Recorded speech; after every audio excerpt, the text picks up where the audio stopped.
Hello, and welcome back to the Okanagan Reader. I'm your host, Jim Bowering. Today's reading is Chapter 23 of Green Comet, the first book in the Green Comet trilogy. In Chapter 23, Elgin doesn't get much work done the next day. He's honored and nervous that both Frances and Stanton are coming to watch him play flashball. Elgin's natural ability is starting to show, but he still thinks he's the klutzy new guy.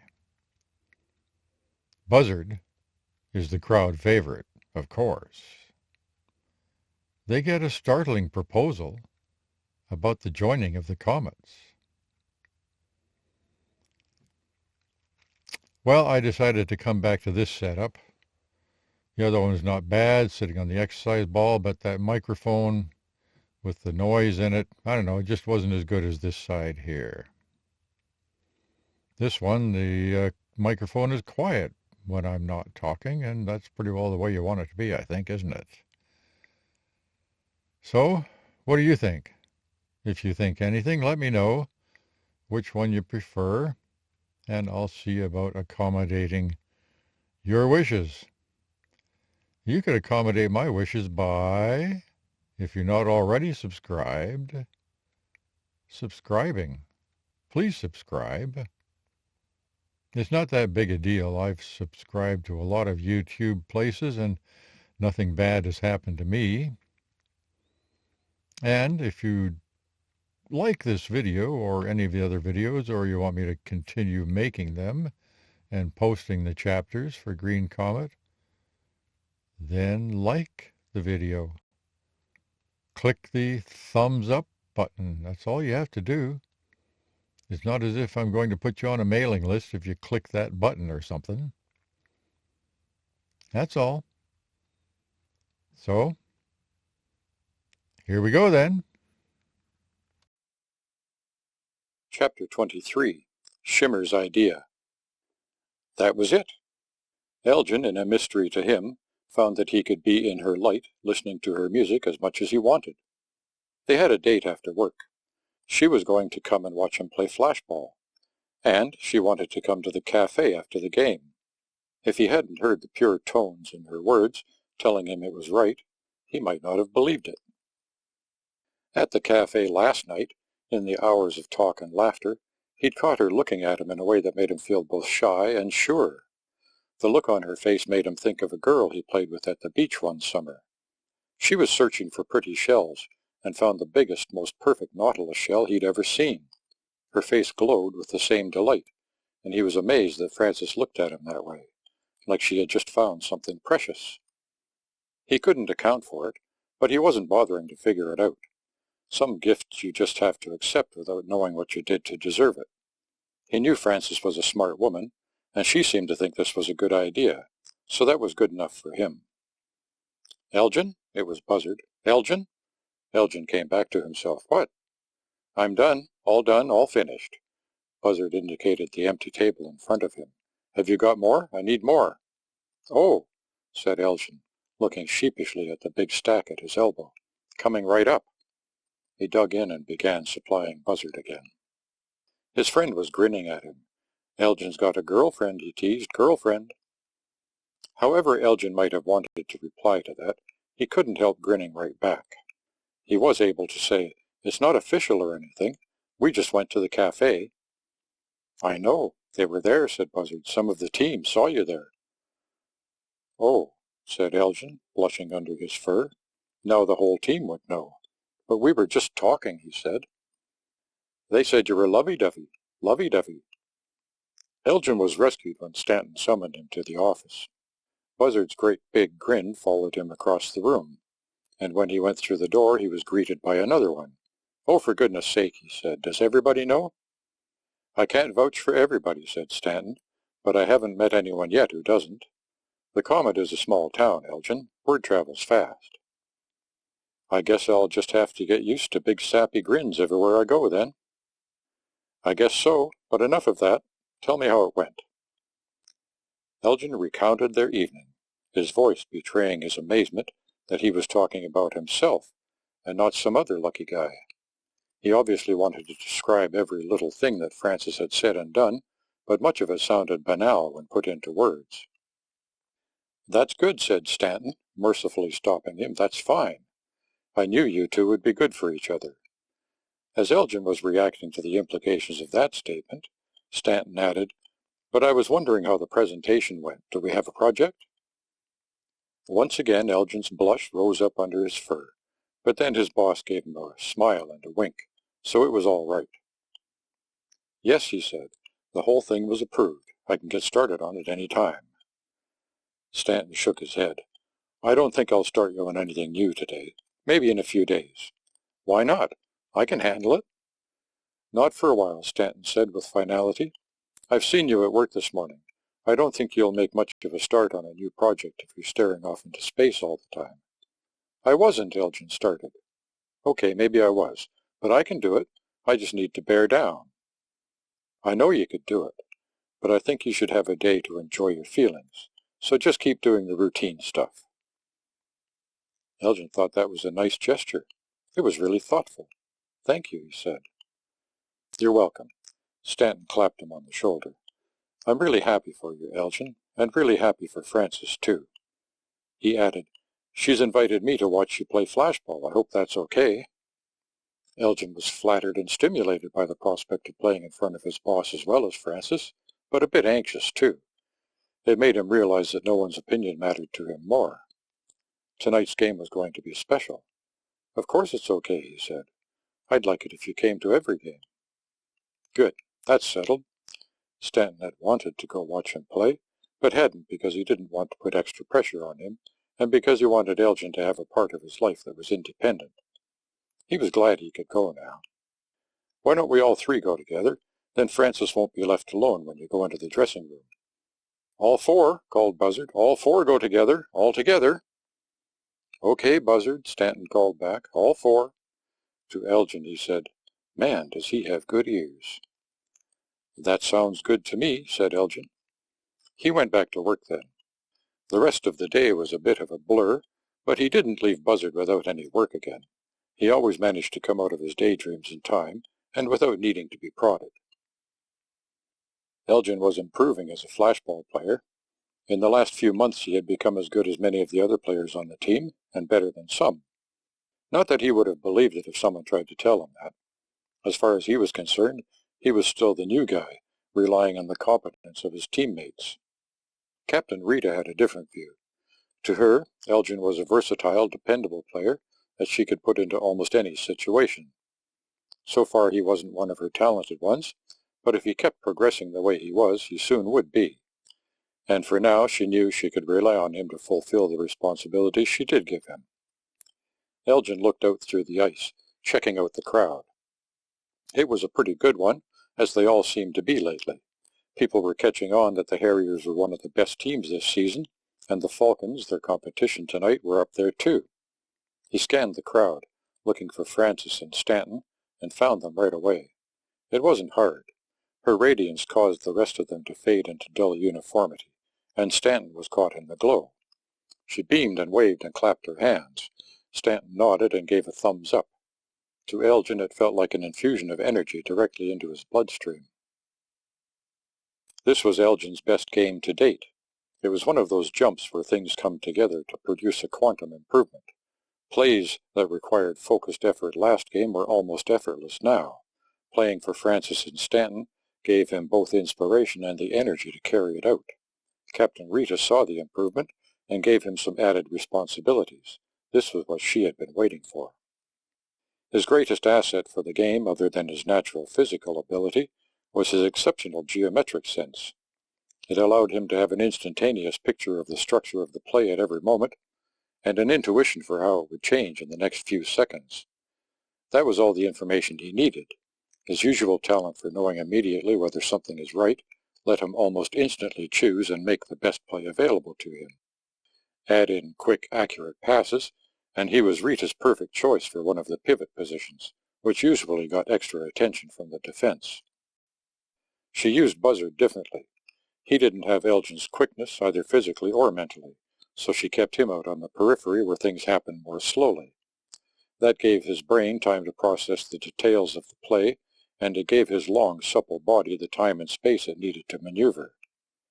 He developed a technique that allowed him to use his extraordinary physique to throw the ball faster than anyone else in the game, which was perfect because his position made his passes necessarily very long. That made him very effective in his position, but it also allowed him to score points for style. While most of the scoring was in the successful formation and execution of patterns, there was a discretionary component. Since much of the ethic of the game was directed toward the enjoyment of the audience, there was always a place for stylish execution. When Buzzard relayed a pass, if conditions permitted, he took a trademark curving swoop that let him use his whole body and his long arm as a whip that drove the ball's speed up through yellow to a flash of white. He was a crowd favorite. This was Buzzard's best game, too.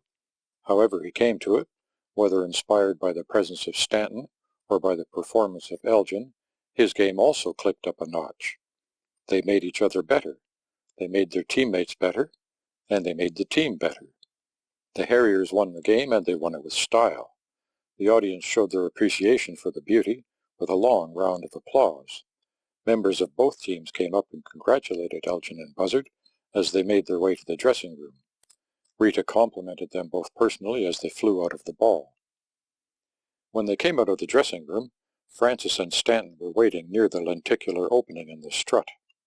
Stanton was smiling proudly at both of them, but mostly at Buzzard. He shook the young man's hand and gave him a hug, but Elgin was distracted by Frances throwing her arms around his neck. "That was exciting," she said, "and beautiful. I love the way the ball glows." "It's speed-related," said Elgin. "The higher the speed, the brighter the glow, right?" When he nodded, she asked, "But why does it get brighter after it leaves the hand? Shouldn't it be brightest right at release?" "Yes. Most people don't think of that." But Frances would, of course. He hadn't known her long, but he already knew that she had an eye for the important point. "The ball has a timer. It delays peak brightness so that it has that profile during its flight." "Attack and decay," she mused. "Not an accurate representation, but more pleasing in its effect. I think it actually looks better this way than the real thing would." "I think," ventured Elgin, "that it recalls the flight of a ball thrown in gravity, the arc." She nodded enthusiastically. "That sounds right," she said. "It's certainly a good effect, especially when Buzzard throws it. No one else gets it that bright. I thought I could hear a crack whenever it flashed white." "I get that too," said Elgin. He was about to tell her of the experiments done with sensitive microphones that showed there was no sound, but then she was backing out of his arms. "Buzzard," she said, flying toward him. He and Stanton were looking at them, smiling indulgently at their cuddling. "That was amazing.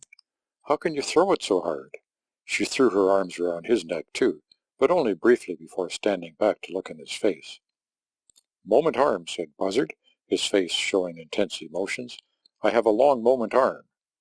He was looking shy and nervous, but he also projected peace and happiness.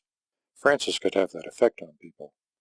Elgin noticed it even affected his speech, making it smoother and less repetitive. "Moment arm?" asked Frances, looking at Buzzard's long arms, then at Stanton. Stanton laughed. "It's a physics thing," he said. "Basically the same amount of torque will apply more force the longer the moment arm."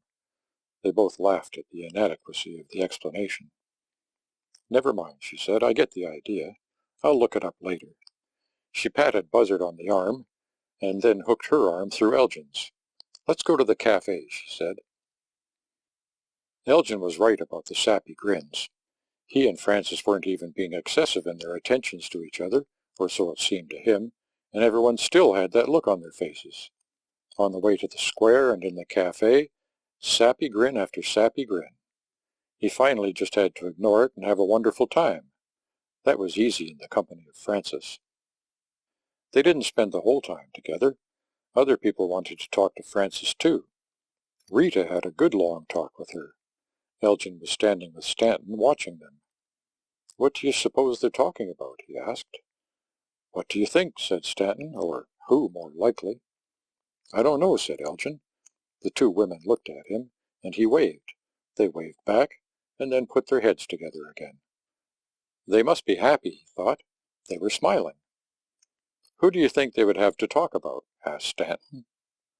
I don't, Elgin began. Then he got it. Me? Who else? Elgin was dumbfounded. He had never once in his life imagined himself as the topic of conversation, particularly among women, and now, here were the two most important women in his life apparently talking about him. He resisted the impulse to fly over and find out what they were saying. Instead, he asked Stanton. I wouldn't know, but it doesn't look bad. Why don't you ask Frances later? He did that. More accurately, he started and stopped and stammered until Frances figured it out, and she told him. She said they were comparing notes, and he couldn't get her to give him any more details. At least she confirmed that they were talking about him. So he knew that much, but he still didn't know what they said about him. In the end, he decided to do the stoical thing and accept not knowing. His brave face melted her heart, and she relented enough to tell him, It was friendly talk, Elgin. Neither of us had anything bad to say. Then she kissed him.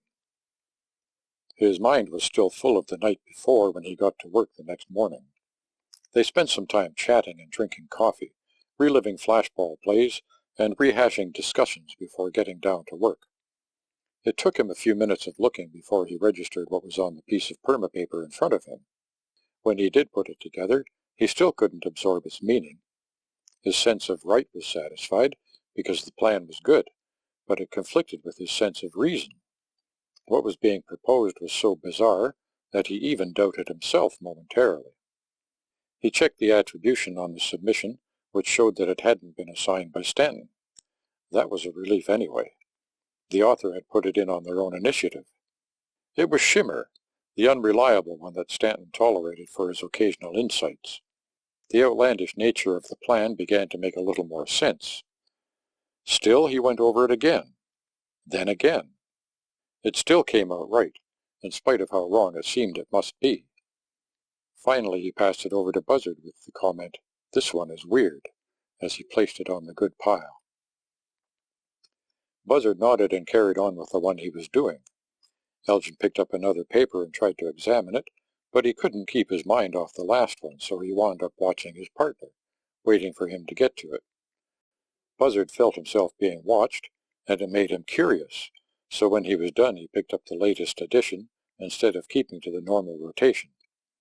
It took him longer to see what it was about, but when he did he was no less shocked than Elgin was. He looked up, his face a big question. Yes, said Elgin, it's right, but I can't believe it either. Buzzard frowned and bent over the paper. He worked hard at it, spending the rest of the morning sifting every detail of it. Finally he straightened his back and said, his voice uncertain, All done. All 10. He looked at Elgin and finished reluctantly. All good. Then he got up and took it into Stanton's office. When he came back out, they waited. It was time for lunch, but neither of them wanted to leave. They didn't go back to work because if Shimmer's paper was good enough for Stanton, then a lot of their current work would be made irrelevant. So they waited, drinking coffee and fidgeting. When Stanton's door opened, they drifted toward it. Stanton came out slowly, looking at the paper in his hand. It was plain that he was as confounded as they were. He said, I can't find anything wrong with it. He looked around the office, then threw the paper down and said, Come on, we need to think about this. As they went out, he said to Elgin, Give Frances a call. We can use her insight. They met in the square, and Frances suggested they go to the bubble. Elgin had told her it was about the joining when he called, and the observation bubble seemed like a good place to think about that. The view was still amazing, heightened by the intense feeling of exposure, but their reason for being there kept their focus close to home. They explained it to Frances in detail. She listened without interrupting, and when they were done she zeroed in on the question they all had. It was the question all the residents of Green Comet would have. You want to crash the comets together? They all answered at once, then deferred to Stanton, his chief engineer, talking to an influential member of the planning committee. Not crashing, Frances. At 1 meter per second it will be more of a soft bump. That's like a very slow walking speed. I know, she said, but everyone's first reaction will be crashing. That was true. It wasn't an abstract problem. They lived in one of the comets, and the idea of colliding with another one would make everyone very nervous. It was right for Frances to assume the worst because everyone else would. All three of them had the same reaction, even though they could read the plans and rationally see how low the risk would be. She looked at Elgin and asked, "Is it right?" He nodded. She asked Buzzard, "It's good?" He nodded. "All good, all 10. She looked at Stanton, and he nodded too. "All right," she said. "Then it's just a matter of convincing everyone else." Stanton said, "You really think we should do it?" She smiled at him. "I trust your judgment. If any one of you told me it would work, I would believe you. With all three of you in agreement, I'm ready to move on to the execution phase." "Oh, we're nowhere near being ready for that," cautioned Stanton. "We have a ton of calculations to do, and then a whole battery of simulations." "I know," she said, laughing. "We won't do a thing until we're sure." She said to Elgin, "When the time comes, do you think you could do another presentation? With video?" "Sure," he said. "Buzzard knows a guy." "Good." She turned to look outside. "Now show me. Tell me what it's going to look like."